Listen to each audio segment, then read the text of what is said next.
नमस्कार. मी ओटी सर. महा टी-ईटीमध्ये आपण सर्वांनी मला भरभरून प्रेम दिले. आपण जे काही अभ्यासक्रमाची तयारी केली होती त्यापैकी बराचसा भाग महा टी-ईटीच्या परीक्षेमध्ये जसाच्या तसा आला होता. आता आपण विचार केला आहे की सी-टी-ई-टी जी परीक्षा एक नॅशनल लेवलवर होत आहे त्यासाठी जे काही मराठीसाठी तयारी करत आहेत ते सर्व माझ्या बंधू आणि भगिनींना खूप मराठीचे जे काही तयारीसाठी खूप शोधाशोध करावी लागत आहे. म्हणून आपण मराठीचे प्रश्न कसे येतात हे बघूया. तुम्ही हे म्हणू नका गुरुजी कोणत्या पेपरला येतात, जी पेपर 1ला येतात की पेपर 2ला येतात. तर दोन्ही पेपरचा जो पॅटर्न असतो तो सारखाच असतो. फक्त फरक एवढाच की जर तुमची प्रथम भाषा मराठी असेल तर त्या प्रश्नांचे सिक्वेन्स 91 पासून सुरू होईल आणि समजा पेपर 2 मध्ये तो भाग असेल तर त्या प्रश्नाची सुरुवात कशी होईल 121 पासून होईल. तर 30 प्रश्नांच्या आपण PYQ सोबत या आधी आलेल्या प्रश्नांसोबत अति महत्त्वाचे जे परीक्षेमध्ये प्रश्न येतात त्या प्रश्नांचा आपण काय करूया अभ्यास करूया. तर चला स्टार्टिंग इथं हा जो पेपर आहे PYQ पेपर आहे. पण या PYQ पेपरची जी स्टार्टिंग आहे ती कशापासून झालेली आहे, कवितेपासून झालेली आहे. तर आपण कविता बघूया काय आहे. दृष्ट हिला लागली, अरे अरे अरे अरे दृष्ट हिला लागली पडे कुणी पाप्याची सावली. आता साहजिकच गोष्ट आहे की दृष्ट जेव्हा लागते तर आपण असंच म्हणतो की कोणी पापी माणसाची सावली काय झाली असेल, लागली असेल. लिंब लोणग कोणी उतरा. आता आपण लिंबू उंबू करतो ना, आपण मराठी माणसं करतो लिंबू उंबू. तर लिंबू उंबू काय करा, कोणी उतरा. जगदंबेचा ग अंगारा आणि अंगारा दाखवा. लावा बांधा गंडा दोरा आणि धागावरे बांधा. काळजी घ्या चांगली. चाफ्या परी गोरे पण पिवळं. तुझे गोरेपण कसे होते, चाफ्यासारखे होते. काकडी परी अंग कोवळं. तुझे अंग अगदी काकडीसारखी लुसलुसीत होते. मैद्यापरी लुसलुसीत सगळं. मैद्यासारखं, मैदा असं सॉफ्ट असते तसं तुझं अंग पूर्ण सॉफ्ट होता. दृष्टी पडूनी करपली. पण आता काय झालेलं आहे, ते सर्व करपल्यासारखी झालेली आहे, निस्तेज झाली आहे तू. त्याच्यानंतर काय म्हणतो, त्याच्यानंतर काय म्हणत आहे, ज्यांच्या पोटी उदंड माया. ज्यांच्या पोटी उदंड माया म्हणजे जे काय आहेत प्रेमळ आहेत. लेकूरवाळ्या आया वाया. ज्या काही लेकूरवाळ्या बाया आहेत ज्या प्रेमळ आहेत. पोक्त सहाण्या आना दाया. आणि दाया, दाया म्हणजे आपण ज्याला काय म्हणतो सुईन म्हणतो. आपण काय म्हणतो सुईन म्हणतो आपल्या भाषेमध्ये. त्याला बरोबर मराठी शब्द काय सुतिका आहे. तर सुतिकांना सुद्धा काय करा बोलवून आणा. दावा दावा चाफेकडी आणि याला दाखवा. चिमणीसारखं तोंड जाहलं. तिचे तोंड आता सुकून गेलेलं आहे, निस्तेज झालेलं आहे. डोळ्यावरचं तेज चाललं आहे, डोळ्यावरचं तेज निघून गेलं आहे. नाक उंचवर येऊ लागलं. नाक पण कशी झाली आहे उंच खाली. गती कशी ग जाहली. असे तुझी गती का झाली आहे असं कोणाला म्हणत आहे, नायिकेला म्हणत आहे. चला ठीक आहे, यावरचे काही प्रश्न आहेत ते आपण प्रश्न पटापटा बघून घेऊया. लुसलुसीत हे कोणते विशेषण आहे. लुसलुसीत क्रमवाचक विशेषण, अनिश्चित संख्यावाचक विशेषण, गणवाचक विशेषण की गुणविशेषण. आता इथं क्रम तर आहेच नाही, अनिश्चित संख्या पण नाही आहे, गणवाचक पण नाही आहे. काय आहे गुणवाचक विशेषण आहे. म्हणून पर्याय क्रमांक 4 याच्या काय असेल बरोबर उत्तर असेल. त्यानंतर यानंतरचा प्रश्न आहे, चाफेकडीची उपमा कोणाला दिली आहे. पोक्त बायांना दिली आहे की दायांना दिली आहे, नायिकेला दिली आहे की रेकुलवाड्यांना दिली आहे. तर ही एका नायिकेची हिरोईन आहे त्या हिरोईनला म्हटलं आहे नायिकेला दिली आहे. म्हणून पर्याय क्रमांक 3 याचं काय असेल बरोबर उत्तर असेल. त्यानंतर काकडी परी अंग कोवळं. यातील परी हे कोणते अव्यय. काकडी परी, काकडी सारखे है ना. तर यामध्ये अव्यय कोणते आहे म्हणते, विकल्पबोधक उभयान्वयी अव्यय आहे, न्यूनत्वबोधक उभयान्वयी अव्यय आहे. त्यानंतर उद्देशबोधक काय म्हणते उभयान्वयी अव्यय आहे की परिणामबोधक उभयान्वयी अव्यय आहे. तर याच्यामध्ये काकडी परी, तर हा जो अव्यय आहे हा न्यूनत्वबोधक अव्ययाचा काय आहे प्रकार आहे किंवा उदाहरण आहे. त्यामुळे याचा ऑप्शन क्रमांक 2 काय होईल बरोबर उत्तर होईल. त्यानंतर पुढला प्रश्न आपण बघूया. वेळ कमी आहे आपण आणि जिथं वाटेल तिथं आपण काय करूया त्याच्या एक्सप्लेनेशन पण करूया. पण तुमचा वेळ वाचवणं हा ओटी सरांची काय आहे पहिली प्रायोरिटी आहे. ठीक आहे. त्यानंतर दाया या शब्दाचा समानार्थी शब्द कोणता? दाया म्हणजे काय? सुतिका होते, सेविका होते, परिचारिका होते की उपचारिका होते? तर आपण आताच सांगितलं होतं सुईण म्हणतो आपण, त्याला आपण मराठीमध्ये काय म्हणतो? सुतिका म्हणतो. तर दायाचा समानार्थी शब्द काय होईल? सुतिका. त्यानंतर चिमणीसारखे तोंड होणे म्हणजे काय? दुखी होणे, सुरकुत्या पडणे, चेहरा सुकणे की अपराधी वाटणे. आता चिमणीसारखे तोंड होणे कशासाठी म्हटलेलं आहे? चेहरा सुकणे. कशासाठी म्हटलं आहे? चेहरा सुकणे. म्हणून पर्याय क्रमांक 3 याच्या काय होईल? बरोबर उत्तर येईल. मग आपण काय करूया जी? आपण 4 गोल्यापैकी तिसऱ्या गोल्याला काय करूया? पूर्ण डार्क करूया. ठीक आहे, बरोबर आहे ना मॅडम जी? हां, बरोबर. त्यानंतर पुढला आपण काय करूया? प्रश्न घेऊया. तरुणीवर उपाय करण्यासाठी बोलावण्याचे कारण काय? आता तरुणीवर उपाय करण्यासाठी बोलावण्याचे कारण काय? कारण की त्या अनुभवी असतात, पहिला दिलेला आहे. त्या लिंबलोन उतरवतात, त्या शहाण्या असतात की त्या प्रेमळ असतात? तर पहिल्याच याच्यामध्ये लिहिलं होतं की त्या कसे असतात? उदंड माया. उदंड माया म्हणजे काय? त्या प्रेमळ असतात. म्हणून पर्याय क्रमांक 4 त्याच्या काय होईल? बरोबर ऑप्शन होईल. कारण की उतार्यामध्ये मग ती कविता असो की गद्य असो, जो दिलेला आहे तोच आपल्याला करायचा आहे. पुन्हा उतारा दिलेला आहे, हा सर्व परीक्षेमध्ये आलेला आहे बाप्पू. हो जी गुरुजी. हां, तर बघूया पुढलं काय आहे. आज प्रत्येक शहरात हा तो पॅराग्राफ थोडासा मोठा आहे, आपण वाचून घेऊया, पण सोपा आहे. आज प्रत्येक शहरात हिरवाई गडप झाली आहे, तिची जागा आता कॉन्क्रीटच्या जंगलानं घेतली. शिवाय हवेचं प्रदूषणही भरमसाठ वाढलंय. भारतातल्या जवळपास कुठल्याही महत्त्वाच्या शहरात विमानातून प्रवेश करताना आज भस दिसी नजरेत शिरतो तो हिरवाईचा पुरता अभाव. म्हणजे हिरवाई कुठंच दिसत नाही. मला वाटतं प्रत्येक शहरात मोठ्या प्रमाणात झाड लावणं हीच तिथल्या हवेचे प्रदूषण कमी करण्याचा अत्युत्तम उपाय आहे. तर प्रत्येक शहरामध्ये प्रदूषण कसं कमी होईल? तर झाडं मोठ्या प्रमाणात लावायला पाहिजे असं म्हटलं आहे. वृक्षांच्या उपकारतेबद्दलची पुष्कळ अभ्यासपूर्ण व तपशीलवार माहिती जगभर सर्वत्र प्रकाशित झाली आहे. आता वृक्षांचे कोणकोणते उपकार आहेत? याचे भरपूर काही लिखाण काय आहेत? जगभर सर्व प्रसारित झालेले आहेत. त्यातून दिसून येतं की अत्यंत अपायकारक असलेले 2.5 ते 10 मायक्रॉन, ज्याला आपण मायक्रोमीटर आकाराचे द्रव्यकण हवेतून शोषून घेण्यात झाड अत्यंत उपयुक्त असतात. काय? द्रव्यकण शोषून घेण्यात. ठीक आहे, ते अपायकारक असतात, आपल्यासाठी हानिकारक असतात, आणि ते कोण शोषून घेतात? झाडं. प्रामुख्यानं स्वयंचलित वाहनांच्या धुरातून आणि जैविक पदार्थाच्या ज्वलनातून हे द्रव्यकण हवेत पसरत असतात. यातील 2.5 मायक्रॉन आकाराचे द्रव्यकण श्वासाद्वारे आपल्या शरीरात शिरले तर ते थेट मेंदूपर्यंत जाऊ शकतात. त्यापासून अनेकविध आजार उद्भवू शकतात. याहून थोडे मोठे म्हणजे 2.5 ते 10 मायक्रॉन इतक्या आकाराचे द्रव्यकण काय? दमा आणि फुफ्फुसांच्या इतर आजारांना सुद्धा कारणीभूत ठरू शकतात. असे हे उपद्रवी द्रव्यकण झाड अत्यंत परिणामकारक काय करतात? पकडून घेतात. झाडांच्या पानांचा पृष्ठभाग काहीसा मेनकट असतो. शिवाय ती आडवी तिडवी स्वैर पसरलेली असतात. काय? झाडांची पाने. त्यामुळे विविध बाजूंनी येणारे हे सर्व द्रव्यकण त्यांच्यावर सहज चिकटू शकतात. आणखी एक गोष्ट अशी की पान धन विद्युत भारित असतात.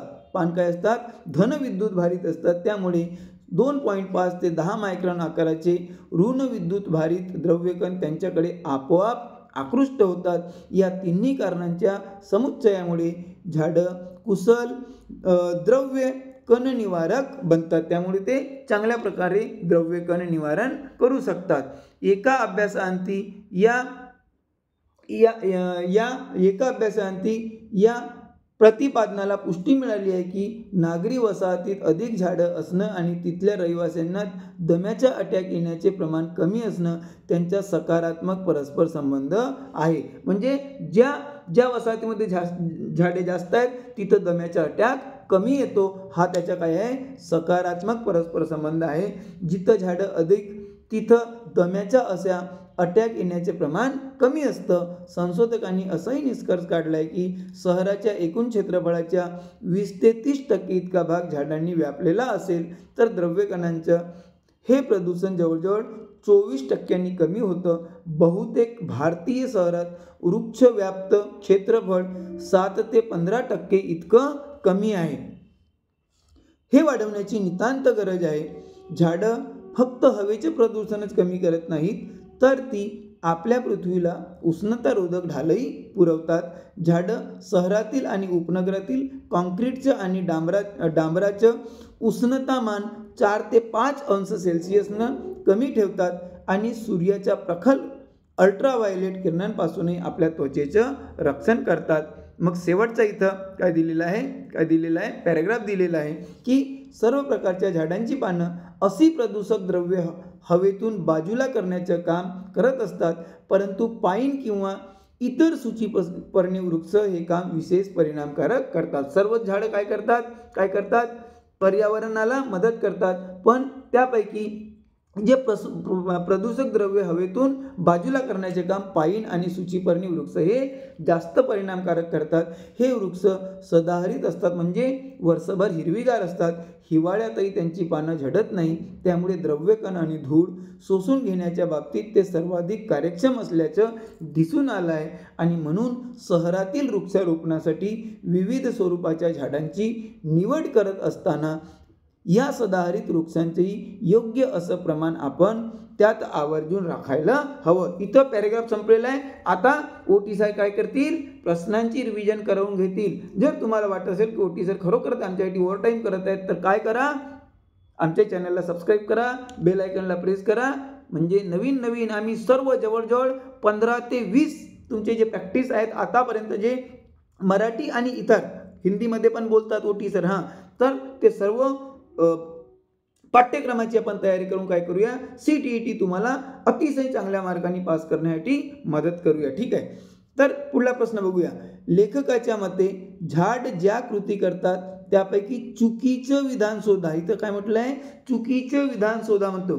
तर दम्याच्या त्रासात वाढ होते. आता झाडामुळे दम्याच्या त्रासात काय होते, वाढ होते. असं होते का, नाही, हा चूक आहे. मग दुसरा, प्राणवायूचा पुरवठा होते, त्वचेचे रक्षण होते, द्रव्यकण आणि धूळ शोषण घेतात. म्हणजे पर्याय क्रमांक 1 काय, चुकीचे विधान आहे. म्हणजे पर्याय क्रमांक 1 आपला काय आहे, बरोबर उत्तर आहे. त्यानंतर पुढला प्रश्न आपण बघूया. पुढला प्रश्न काय म्हणतो, प्रदूषक द्रव्य वातावरणातून अधिक चोखपणे बाजूला सारण्याचे काम कोण करते? जैविक पदार्थ, स्वयंचलित वाहने, कॉन्क्रीटचे तापमान की पाईन आणि सूचीपर्णी. तर आपण बघितलं होतं पाईन आणि सूचीपर्णी हे सदाहरित असतात आणि त्यामुळे ते जास्तीत जास्त काय करतात, चोखपणे प्रदूषक द्रव्ये वातावरणातून शोषण्याचं कार्य करतात किंवा सारण्याचं कार्य करतात. त्यानंतर भरमसाठ शब्दाचा समानार्थी शब्द कोणता? भरमसाठ म्हणजे असमंत होते का, भव्य होते का, अमर्याद होते का, भडीमार होते का? गुरुजी मला आलाजी कोणता होते, अमर्याद होते. गुरुजी बरोबर आहे, तुमचं काय आहे, बरोबर. भरमसाठ म्हणजे अमर्याद, बरोबर आहे ना ताई? ठीक आहे, ताई मॅडम. त्यानंतर भाऊ आता आपण पण बघूया. ठीक आहे. पुढला काय म्हणतो, ती आडवी तिडवी, बघा आडवी तिडली अंडरलाईन केलेली आहे, स्वैर पसरलेली असतात. या वाक्यातील अधोरेखित शब्दाची जात कोणती आहे म्हणतो गुरुजी? आडवी तिडवी. कोणती? आडवी तिडवी. आता आडवी तिडवी काय, स्वैर पसरलेली. आता आडवी तिडली या शब्दाची जात जर आपल्याला ओळखायची असेल तर तो सर्वनाम आहे की तो क्रियाविशेषण अव्ययी आहे की क्रियापद आहे की भाववाचक सर्वनाम आहे? आता सर्वनाम आणि भाववाचक सर्वनाम तर आहेच नाही, मग काय क्रियाविशेषण आहे की क्रियापद आहे? आता आडवी तिडवी क्रियापद नाही आहे तर काय आहे, क्रियाविशेषण अव्यय आहे. म्हणून पर्याय क्रमांक 2 आपला काय होईल, बरोबर उत्तर येईल. त्यानंतर पुढीलपैकी विशेष नाम नसलेला पर्याय सुद्धा. विशेष नाम कोण म्हणतो? एखाद्या वस्तूला किंवा व्यक्तीला दिलेले जे विशिष्ट नाव आहे त्याला आपण विशेष नाम म्हणतो. उदाहरणार्थ ओटी, ओव्हर टाईम. ठीक आहे, तुमचे पण नाव असेल, हो ताई, हो दादा, तुमचे पण नाव असेल, क्या बात आहे गुरुजी. ठीक आहे. तर पुढीलपैकी विशेषण नसलेला म्हणतो. भाऊ बघा जी, नसलेला. झाड कोणाचे विशेष नाम आहे? नाही आहे. पृथ्वी आहे जी, पाईन आहे, सूचीपर्णी आहे, म्हणजे आपला काय होईल, झाड होईल, कारण की ते सामान्य नाम मध्ये येते. ठीक आहे, आपल्याला विशेष नाम. ठीक आहे. त्यानंतर पुढला बघूया आपण गुरुजी. काय म्हणतो, की उतार्याप्रमाणे कोणत्या दोन बाबींमध्ये सकारात्मक संबंध असल्याचे निष्पन्न झाले असे सांगण्यात आले आहे. तर सकारात्मक संबंध कुठं आहे? अधिक झाडं आणि कमी होणाऱ्या दम्याचा त्रास. आता दम्याचा त्रास कमी झाला, अधिक झाडांमुळे त्रास. सकारात्मक संबंध आहे की नकारात्मक आहे? चांगला आहे की वाईट आहे? पॉझिटिव्ह आहे की निगेटिव्ह आहे? पॉझिटिव्ह आहे, म्हणजे हा काय आहे? सकारात्मक आहे. हा तर मला बरोबर वाटतं. दुसरा पण बघूया. प्रदूषक द्रव्ये आणि डांबराची उत्पत्ती सर्व काही आहे नकारात्मकता आहे. काँक्रीटचे जंगल आणि वायू प्रदूषण नकारात्मक. दमा आणि फुफ्फुसाचे आजार नकारात्मक. तर त्यामुळे सकारात्मक काय होईल? पर्याय क्रमांक 1 होईल. त्यानंतर एखादी गोष्ट मुद्दाम निक्षून करणे या आशयाचा कोणता शब्द उत्तरात आला आहे? या शब्दासाठी यासाठी कोणता शब्द आलाय? अपायकारक आलाय, उपयुक्त आलाय, कार्यक्षम आलाय की आवर्जून आलाय? सांगा बरं ताई. आत्ताच वाचून दाखवलं, तुम्ही पण बघितले. सर मी पोळ्या लाटता ऐकतच होती जी, त्यामुळे बघितले नाही. तर आपण बघूया आता याच्यामध्ये जो आवर्जून हा शब्द आहे हा उतार्यामध्ये आहे. आपण बघा उतारा दाखवत आहोत. आता बघून घ्या. पोळ्या लाटणं थोडा वेळ थांबावा. बघा शेवटी बघा काय लिहिलेलं आहे. वृक्षारोपणासाठी विविध स्वरूपाच्या झाडांची निवड करत असताना या सदाहरित वृक्षांचे योग्य असं प्रमाण आपण त्यात आवर्जून राखायला हवं. लिहिलाय ना? बरोबर. त्यामुळे त्याच्या उत्तर काय होईल? आवर्जून होईल. काय होईल ताई? आवर्जून. हो ताई बरोबर आहे. त्यामुळे पर्याय क्रमांक 4 याचा बरोबर उत्तर असेल. त्यानंतर पुढला प्रश्न बघूया आपण. लेखकाच्या मते कोणत्याही शहरात प्रवेश करताना प्रकर्षाने जाणवणारी गोष्ट कोणती? आता तिथं पण सांगितलं होतं का कोणत्याही शहरात गेलं तर काय जाणवते जी? काय जाणवते गुरुजी? काय जाणवते? काँक्रीटचे जंगल आढळते, प्रदूषक द्रव्ये, हिरवाईचा अभाव की वृक्षारोपण? तर सर याच्यामध्ये हिरवाईचा अभाव आढळतो जी. काय आढळतो जी? हिरवाईचा अभाव आढळतो गुरुजी. बरोबर आहे. त्यानंतर पुढला बघूया आपण. जास्त काही बाता नाही, फक्त आपण काय करूया? प्रश्नाकडे लक्ष देऊया. लेखकाच्या मते जागतिक पातळीवर कोणती माहिती उपलब्ध झाली आहे? जागतिक पातळीवर कोणती माहिती आता उपलब्ध झाली असेल? लेखक म्हणतात म्हणजे उतार्यात म्हणतात. उतार्यात अगर दिन को अगर रात कहे तो रातच म्हणायचं आहे ताई. बरोबर आहे. तर झाडं प्रदूषण कमी करत नाही, उलट पृथ्वीचे तापमान वाढवतात असा तर म्हणलं नाही आहे जी गुरुजी. बरोबर आहे. असं काही म्हणलेलं नाही. मग दुसरा बघूया आपण. त्यानंतर झाडांचे पाने धन विद्युत भारित नसतात अजी असतात म्हणलंय जी. ठीक आहे. त्यानंतर बहुतेक भारतीय शहरात वृक्षव्याप क्षेत्रफळ 7 ते 15% सांद्रपट्ट्याची वाढ आहे. म्हणते अजी वाढ नाही, जी घट आहे. त्याच्यानंतर म्हणजे हाही नाही आहे. चौथा बघूया. वृक्षांच्या उपकारकतेबद्दलची सखोल व अभ्यासपूर्ण माहिती काय आहे? जगाच्या पातळीवर उपलब्ध झाली आहे असं पॅराग्राफमध्ये लिहिलं आहे, गद्यांशमध्ये लिहिलं आहे. बरोबर आहे जी. पर्याय क्रमांक 4. त्यानंतर आपण बघूया जी. त्यानंतर पुढला प्रश्न बघूया. एक विधान दिलेलं आहे, त्याचे कारण दिलेलं आहे. असर्सन आणि रिजन म्हणतो जी त्याला आपण. ठीक आहे. तर काय म्हणतो? फेनेटिक शब्द. कोणता शब्द जी गुरुजी? फेनेटिक शब्द. फेनेटिक शब्द रचनेचा वापर केल्यामुळे अचूक स्पेलिंग लिहिण्याचा लेख मंदावतो. आता फेनेटिक शब्दाच्या रचनेचा वापर केला, अचूक स्पेलिंग लिहिण्याचा एक मंदावतो नाही जी, वाढतो. हा काय पाहिजे? वाढतो पाहिजे. म्हणजे हा काय झालाय जी? चुकला आहे. ठीक आहे. दुसरा बघूया. लहान वयात मुले पारंपरिक स्पेलिंगच्या ऐवजी आपल्या परीने स्पेलिंग वापरतात, तेव्हा अचूक स्पेलिंग लिहिण्याच्या त्यांच्या क्षमतेचा वेग मंदावत नाही. अरे कोणताही लिहिलं तरी वेग कसा मंदावेल? तर याच्यामध्ये ये बरोबर आहे पण आर चुका आहे. आता ये तर आपला चुकला आहे, ये काय आहे? चुकला आहे. आणि आर बरोबर आहे. तर मग दुसरा आपण बघूया. ये चूक आहे पण आर बरोबर आहे. अजी हो गुरुजी. आपल्याला काय वाटते?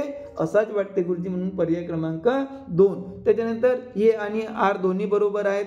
आता होऊच शकत नाही. ये आणि आर दोन्ही बरोबर आहेत पण आरचे ये योग्य स्पष्टीकरण काय हे सुद्धा होणार नाही.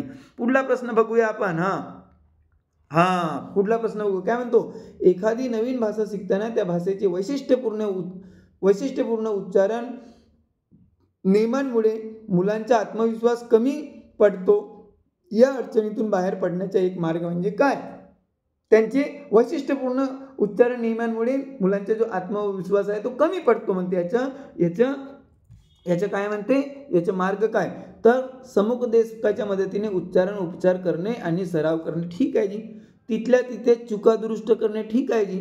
मुलांनी वर्गात मोठ्याने वाचणे हाही ठीक आहे जी.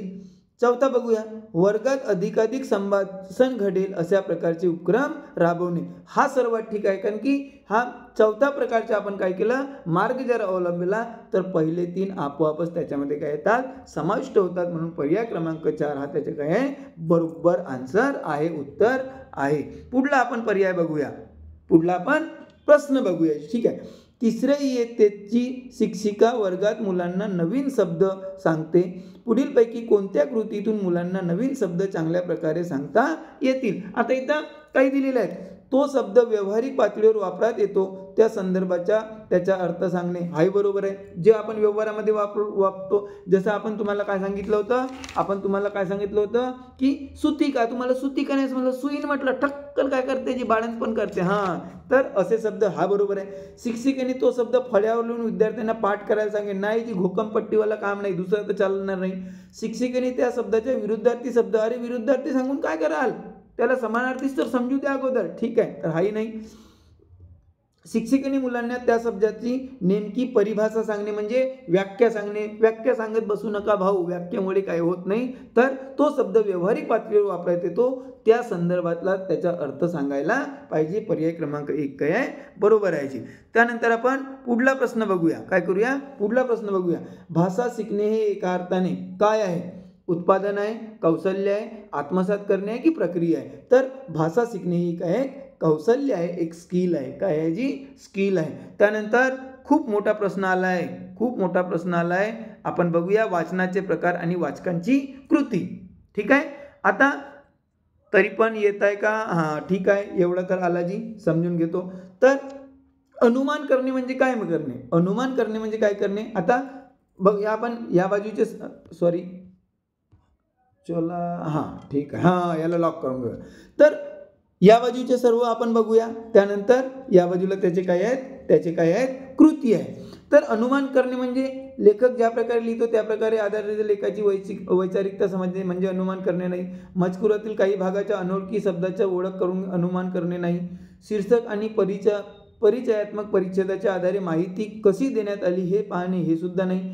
मजकुरात भाषा कशी वापरली आहे यावर भर देणे हे सुद्धा नाही. मजकूर कशाशी संबंधित आहे हे स्वतःला कळावे, याला आपण काय करतो, अनुमान करणे म्हणतो. म्हणजे पहिल्याच्या 5व्या याची. ठीक आहे. त्यानंतर दृष्टिकोनाचा अनुमान लावणे, दृष्टिकोनाचा अनुमान लावणे म्हणजे काय, लेखक ज्या प्रकारे लिहितो त्या आधारे लेखकाची वैचारिकता समजणे होय. ठीक आहे. त्याच्यानंतर काय जी गुरुजी, त्याच्यानंतर संदर्भासह अर्थ लावणे म्हणजे काय, संदर्भासह अर्थ लावणे म्हणजे काय, तर संदर्भासह अर्थ लावणे म्हणजे काय होईल की मजकुरातील काही जो भाग अनोळखी शब्दांची ओळख करून घेण्यास त्याचा काय करणे, वापर करणे. त्याच्यानंतर आपण असं म्हणूया गुरुजी की गहन वाचन म्हणजे काय, गहन वाचन म्हणजे काय, तर गहन वाचन म्हणजे मजकुरातील भाषा कशी वापरली यावर भर देणे. आणि त्याच्यानंतर मजकुराची रचना म्हणजे काय, मजकुराची रचना म्हणजे काय, तर मजकुराची रचना म्हणजे शीर्षक आणि परिचयात्मक परिच्छेदाच्या आधारे माहिती कशी देण्यात आली हे पाहणे. म्हणजे आपलं काय केलं, पहिल्याच्या 5वं, बीचा पहिला, सीच्या दुसरा, त्याच्यानंतर चौथा, त्याच्यानंतर तिसरा, असा कुठं आहे. आता आपण इथं काय करूया, ऑप्शन बघूया. तर आपण पहिल्याचं काय म्हटलं होतं, 5वं म्हटलं होतं. तर 5 कुठं आहे गुरुजी, 5 एकाच ठिकाणी आहे जी, म्हणजे पर्याय क्रमांक 3 का जी गुरुजी, पाहतो पर्याय क्रमांक 3. त्यानंतर दुसऱ्याचं आपण काय म्हटलं होतं, बीच्या काय म्हटलं होतं, 1 म्हटलं होतं, म्हणजे पर्याय क्रमांक 3 याचं काय आहे, बरोबर उत्तर आहे. त्यानंतर पुढला प्रश्न बघूया आपण की पुढील उदाहरणासाठी अनुकूल पर्याय निवडा. मी भाषेवर लक्ष केंद्रित करण्याची दखल घेतो की ते योग्य आहे. आता मी सर्व काही लक्ष केंद्रित करतो, दखल घेतो, म्हणजे स्वनिरीक्षण आहे की ट्रान्सलेटिंग आहे की पाठ करणे आहे की उजळणी करणे. तो ट्रान्सलेटिंग नाही आहे, स्वनिरीक्षण आहे का, स्वनिरीक्षण आहे, कारण की स्वतःच काय करतो, तो निरीक्षण करतो. पाठ करणे नाही आहे, उजळणी सुद्धा नाही, म्हणून पर्याय क्रमांक 1 याच्या काय येईल, उत्तर येईल. त्यानंतर आपण पुढला प्रश्न बघूया जी. पुढला प्रश्न काय म्हणतो, तर येतं दुसरीचे विद्यार्थी हेड अँड शोल्डर, आपण म्हणतो ना हेड अँड शोल्डर. त्यानंतर नीज अँड टोज, आपण काय करतो, नीज आपल्या गुडघ्याला काय करतात, तर मुलं हात लावतात आणि टोला हात लावतात, पायाच्या याला टो लावलं हात लावतात. गाणं म्हणत असताना ते शरीराच्या त्या त्या अवयवांना स्पर्श करतात.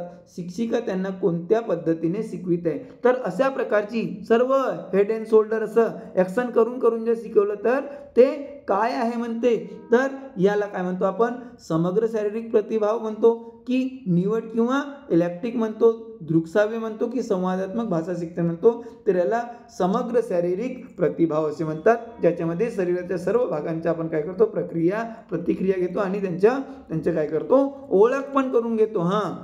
त्यानंतर हेड अँड शोल्डर. हेड आता आप सर्वांना माहिती आहे हेड शोल्डर, ठीक आहे जी. आपण गुरुजी बनवूया, आपण पण असंच शिकवूया, ठीक आहे. काही लोक काही ताई गुरुजी असतील पण गुरुजी नसतील, ताई असतील, मॅडम असतील, मिस असतील, ठीक आहे.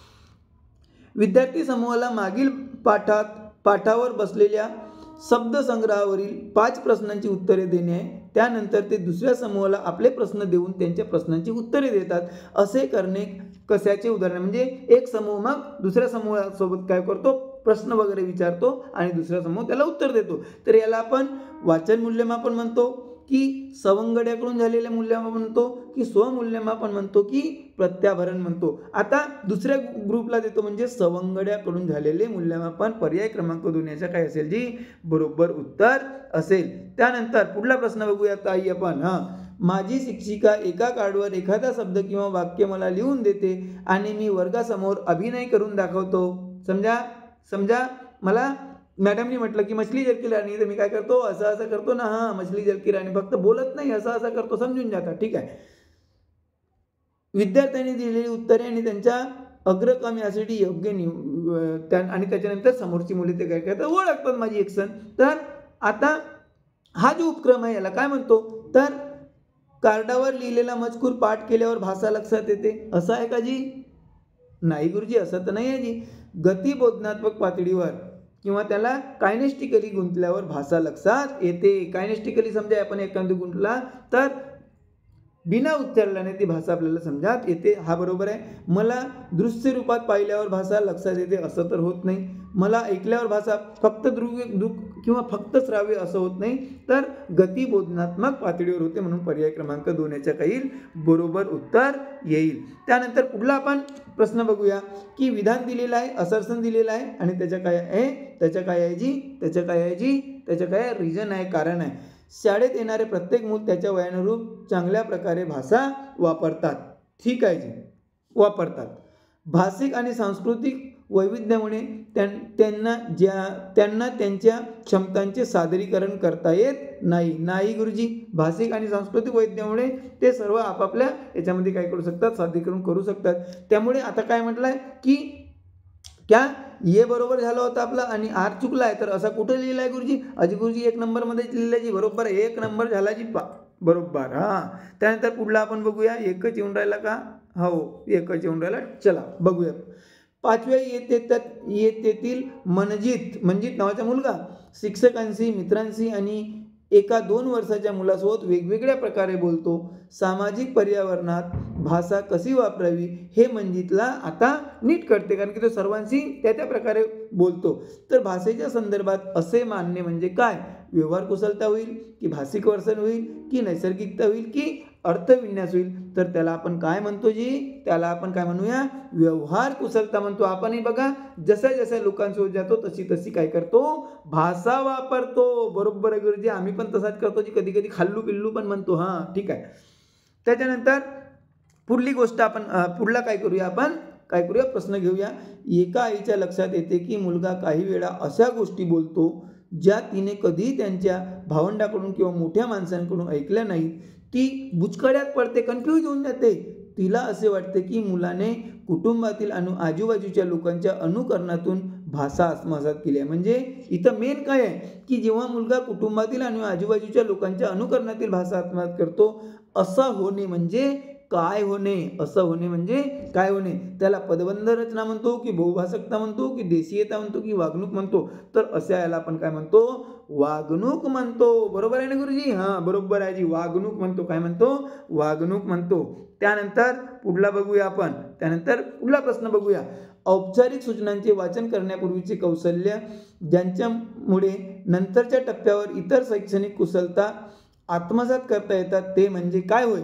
उदीयमान गुणधर्म, उदीयमान साक्षरता, उदीयमान उपाययोजना की उदीयमान अभ्यासक्रम? तर काय जी, तर औपचारिक सूचनांचे वाचन करण्यापूर्वीचे कौशल्य ज्यांच्यामुळे नंतरच्या टप्प्यावर इतर शैक्षणिक कुशलता आत्मसात करते त्याला आपण काय म्हणतो जी, आता सर्व काही करता येते त्याला, आता शिकला म्हणजे काय झालं जी, उदयमान साक्षरता. असा कधी कधी लक्षातही ठेवावं लागते, बरोबर आहे ना ताई? हां, असा आता तो शिकला, आत्मसात केला, शिकला म्हणजे साक्षर झाला, तर उदयमान साक्षरता हा बरोबर आहे. त्यानंतर पुढला बघूया. एका आजींना पुस्तकातील गोष्ट आपल्या नातवंडांना वाचून दाखवणे आवडते. ठीक आहे, आपणही तुम्ही ऐकलं असेल, मी पण खूप ऐकलं जी. हां, एक होता राजा एक होती राणी, दोन्ही मेले खतम कहाणी. ठीक आहे, यातून मुलांना नवीन कल्पना सुचतात आणि पुस्तकाविषयी माहिती मिळते. नातवंड नाही हा उपक्रम आवडतो. तर हा कशाचे उपक्रम आहे? संवादात्मक वाचनाच्या, मोठ्याने वाचनाच्या, आदर्श वाचनाच्या की सहवाचनाच्या? सांगा भाऊ, हा कसा आहे जी? हा संवादात्मक वाचन आहे. कसा वाचन आहे? संवादात्मक वाचन म्हणतात. त्यानंतर शेवटचा बघूया भाऊ, कारण की 30च असतात ना जी प्रश्नपत्रिकेमध्ये. हां, ठीक आहे, तर त्यानंतरचे बघूया. पुढीलपैकी कोणत्या पद्धतीत भाषेतील मूलभूत घटक म्हणजे अक्षर, स्वन शिकवले, अक्षराच्या नंतर स्वन शिकवले जातात. त्यानंतर पुढे गेल्यावर स्वनांच्या मदतीने आपण काय करतो? शब्द तयार करतो. आता ही पद्धतला काय म्हणतात? तर सर्व काही काय काय आहे? अक्षराच्या नंतर स्वन, स्वनच्या नंतर काय आहे? स्वनच्या नंतर काय आहे? स्वनच्या नंतर शब्द आहे. तर ही पद्धत काय होते? वरवर जाते. तर हिला समग्र भाषा पद्धती म्हणतात की संरचनात्मक पद्धती म्हणतात की अधोगती म्हणतात की ऊर्ध्वगती म्हणतात? तर याला ऊर्ध्वगती म्हणतात, वाढत जाणारी गती म्हणतात. अशा प्रकारे दादांनो, ओटी सर तुम्हाला सर्व प्रकारच्या विषयासाठी TET साठी काय करतील? मदत करतील. पुन्हा एकदा विनंती, जर चांगलं वाटलं असेल तर सबस्क्राईब नक्की करा. मला असं वाटेल की तुम्ही माझ्या डोक्यावर काय ठेवलं आहे? हात ठेवला आहे. ओटी सर आगे बढ़ो, हम तुम्हारे साथ आहे. तर इथंच थांबतो. नमस्कार.